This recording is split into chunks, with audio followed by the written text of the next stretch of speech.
हल्का कोई पियवा के रोज दारू पी के आवता।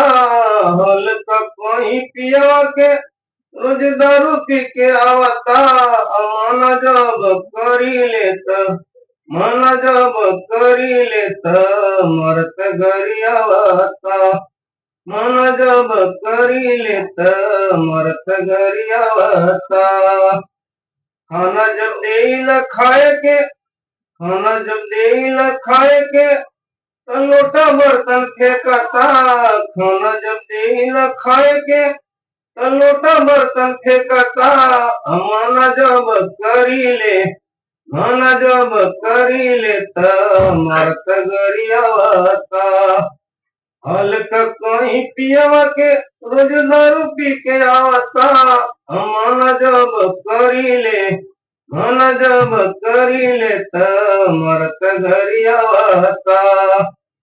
घरे में खाए के खर्ची नहीं, गेहूं चाउर बेचता। घरे में खाए के खर्ची नहीं, गेहूं चाउर बेचता। मन जब करी ले, मन जब करी ले, त मरत गरियावता। मन जब करी ले, त मरत गरियावता।